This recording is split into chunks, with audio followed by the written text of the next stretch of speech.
Like everyone, social distancing has changed my life. A year ago, I had the world by the balls. Amazing, smart, funny, and beautiful wife. A family that cares about me. Great paying job with ongoing career potential. Friends I would trust with my life. So how do you start to doubt yourself and everything that happens in your life? You discover that what you thought was strong is not nearly as strong as you expected. As fear of COVID began to spread, each state decided to take its own measures to deal with the crisis. Since the federal government was not interested in a nationwide lockdown, the states were left to their own devices. Each state acted in accordance with its own political line. Those who leaned toward liberalism began to close themselves off, while those who leaned toward conservatism kept things open. We got a kick out of the governor shutting everything down, while the state legislature and judges tried to force it to reopen. But until that happens, everything is closed and gatherings of more than 20 people are prohibited. Unless you decide to protest, protest actions remain acceptable. If you can understand any of this logic, you are smarter than me. Since we were not deemed indispensable by our intrepid governor and health advisor, we set up our new work offices in our previously established home office, which fortunately required almost no real physical changes, just the scheduling aspects of how we could work seamlessly with the demands of various online meetings and tasks for children. 2 out of 3 children had active teachers who gave tasks, but one of them had a lazy teacher who gave them almost no assignments and mostly took the rest of the semester off. Strict adherence to our schedule became necessary as we dealt with the responsibilities of teaching, parenting, and work to the best of our ability. Most of the time, one of us would teach parent while the other did his job, and then we would switch. Friday evenings became golden working hours when the kids finished their projects for the week. Once they completed their training, they connected to their digital device of choice, allowing us both to work simultaneously with minimal distraction. So Sarah and I had a rare moment in the office. She is a middle manager and is responsible for about 10 people with whom she interacts quite regularly. They held weekly meetings on Fridays to make sure everyone knew what was going on and were prepared for the following week. This was one of the typical meetings. Those who were successful were congratulated, and those who were below the acceptable level were either gently encouraged if it was a random event or told to stay after the meeting for one-on-one consultation, which meant they were in serious trouble. Andrea was one of Sarah's less successful performers, which is understandable considering Andrea was hired for her looks rather than her mental acuity.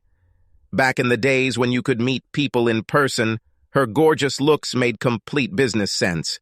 Guys are distracted by her appearance and may decide to make an order to see her again. It's stupid, but it works. This skill set becomes irrelevant when there are no face-to-face meetings and you need to really know what you're talking about in order to make a sale. Sexuality is much harder to sell on video than in person. Andrea didn't have the best skill set, which is why she was always on the fail list, and today was no exception. I smiled as I listened to Sarah talk about her disappointment with Andrea's work. Even though Sarah tried to be positive, everyone in the Zoom meeting knew Andrea was in trouble when Sarah told her to wait until after the meeting ended. "Of course, Sarah, I'll wait," Andrea answered disappointedly. This should have been the end of it, but this sometimes happens to most of us at one point or another after we finish speaking on a video conference. We forget to turn off the sound. I don't know who she was talking to, maybe to herself, but Andrea just gave vent to her feelings, not realizing that the sound was on. The fucking smug bitch is going to yell at me for messing up a little. I wonder how confident she would be if I told her husband that she had sex with Corey at the last conference. My head immediately looked up from the computer and looked at my previously loving wife as her eyes widened and her mouth fell open. Her team members could be heard shouting, "Oh my God, shut up!" And even, "Damn it, this is impossible!" I got up from the table and went to Zoom. "Thank you, Andrea. If possible, I would like to talk to you more about my wife's relationship with Corey." I gave her my cell number and email address, while Sarah just continued to sit there in complete shock at what had happened. You also probably don't need to wait after the call. I think Sarah has other problems right now, so maybe she'll talk to you later. John, it's me. Before you go down the shit trail, let's take everything to the bedroom so we can talk about it while you pack. I saw her look at her computer, confused, and then turn and follow me as I left the office. Entering the bedroom, I reached under the bed and pulled out her suitcase. Gather everything you need to live in your parents' house for the foreseeable future. John, I'm so sorry. It was a one-off event. I celebrated and drank too much after receiving the award for saving the Collins deal. I swear it only happened once, and I've felt so guilty ever since. Of course you feel it. That's why you told me right away as soon as you got home. Pack up your junk and go to your parents. I'll even call them to let them know you're coming. Taking out the phone, I called my father-in-law, and he picked up after the second ring. Isn't it great that Brady acted like crap last weekend? Best day in years. It was fun to watch, but unfortunately, I have a serious problem, and I need your help. It seems your daughter has a boyfriend that I was just informed about. While I figure out what's going on, could she stay with you and Jackie for a while? It's not funny, John. No, Tom, I'd be glad to joke. Talk to her yourself. I handed the phone to Sarah, who looked at it like it was a hand grenade. She slowly brought it to her ear. Sorry, Dad. While Jackie was a retired English teacher, Tom clearly had a knowledge of swear words that would make a Navy Chief Petty Officer jealous. While he chewed on Sarah, I continued to pack her clothes, then grabbed a small suitcase and moved on to her hygiene products. A few minutes later, she handed me the phone, in tears. So, is it okay if she stays for a while? Sure. Maybe I can knock some sense into this idiot. After a pause, he continued, Why are you so calm now? Are you all right? I'm just in shock right now. What really worries me is that I will be angry and possibly violent with her later. I think it's best for everyone if she stays away for a few days until I figure out what happened. She will arrive soon. Having finished the conversation, I turned to Sarah. I'll put this in your car and tell the kids you'll be leaving for a couple of days. Let me make my position very clear at this point. You lied, you left. If this is a protracted matter, then you are gone for good. It's only because of the kids that I'm not filing for divorce today, so you have a little time before I call Dave for a divorce lawyer recommendation. She came outside shortly after I finished putting the bags in the trunk of her car. The pain and guilt on her face clearly showed how remorseful she was. But alas, we were no longer the happy couple we were 30 minutes ago. Crap. I felt like my life was a complete sham, and it happened faster than I could order a pizza. I realized that I was in shock, and that from the moment Andrea opened her mouth, I had been on autopilot. I quickly texted my buddies Bill and Ted, letting them know I couldn't make it that evening. Answer came fast. She holds you under heel. I grabbed the beer and blurted out, I wish I could. This was so. A second later, I realized what I had written and had a good idea of what would happen next. I called my neighbors and asked if the children could spend the night with them. I took the children away and managed to return without getting into a serious conversation with the neighbors. Shortly after I returned home, Bill showed up at my door. As I opened the door to let him in, Ted pulled up in his pickup truck. We watched with interest and awe as Ted reached into the back of his truck and pulled out a shovel, trash bags, and limes. Billy and I were just looking at each other, both clearly embarrassed, when Ted walked up to us. We're going to kill this bitch, right? Said Ted. Bill burst out laughing, and I couldn't help it either. Ted just looked completely ridiculous. Bill asked him, What are you going to do with the limes? Make her a margarita and poison her with alcohol. No, dumbass. I saw a documentary on YouTube about a Mexican cartel that used limes to dispose of corpses. You need lie, idiot. Maybe there's something better to distract from the terrible state of health than listening to two people having a stupid argument. But since Ted has openly stated his intention to kill Sarah, it would be best to get these two inside before the cops arrive, and I have to explain Ted's choices. He's not calling you a liar, buddy. He's trying to tell you it's lie, not lime. Lie decomposes the body, as you said. Indeed? I'm afraid so. Let's go into the house and I'll tell you what happened. While Ted made a lime margarita in the blender, I recounted the story of how I found out and what I did. Ted stopped the blender for a second to speak. So this other chick just opened her mouth and you heard it all. Man, this really sucks. Does the chatty chick have big tits or something? Maybe you can talk to her and then take the opportunity to get revenge? I saw her last year at the Christmas party and she's pretty hot. But I don't want to stoop to Sarah's level just yet. Bill took the margarita and made an appreciative noise after taking a sip. You should talk to the chick with the big tits and see what she knows about Sarah cheating. You need to know what you're up against before you go down the warpath, and you're more likely to hear it from Sarah's enemies than from her friends. If this was a one-time thing, then this is a difficult choice, but if this is an ongoing affair, then everything is clear. Drive away. Taking a sip of my margarita, I shook my head, appreciating how well the limes had transformed from potential criminal to delicious drink. Okay, then I'll start by figuring it out. Right. And if this happens several times, you can also have fun with someone in revenge. I just laughed. Yes, a good plan. Waking up the next morning with a headache, I took a few aspirin and started searching for information. Finding Andrea's phone number in Sarah's home office was easy, so I called her and asked her to meet me to talk. After apologizing, she agreed to meet me for a cup of coffee. The meeting with Andrea was informative and gave me what I was hoping to hear. Sarah was excited and didn't pay attention to what she was drinking and drank too much. Andrea saw Sarah crying when she left Corey's room the next morning. Andrea really stood up for Sarah, which surprised me a little. She told me how much Sarah loved me. Andrea was embarrassed and regretted that she accidentally told me during a Zoom meeting. I appreciate you telling me.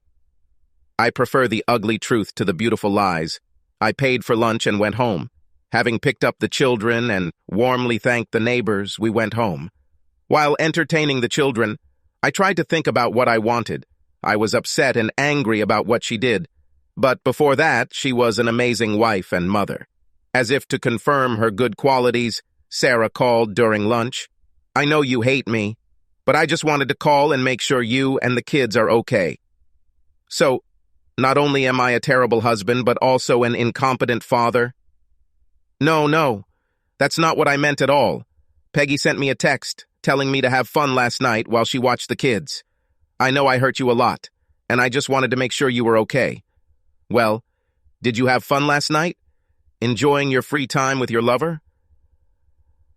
Sometimes I can't control myself, and the petty reprimands in that moment seem to make me feel a little better.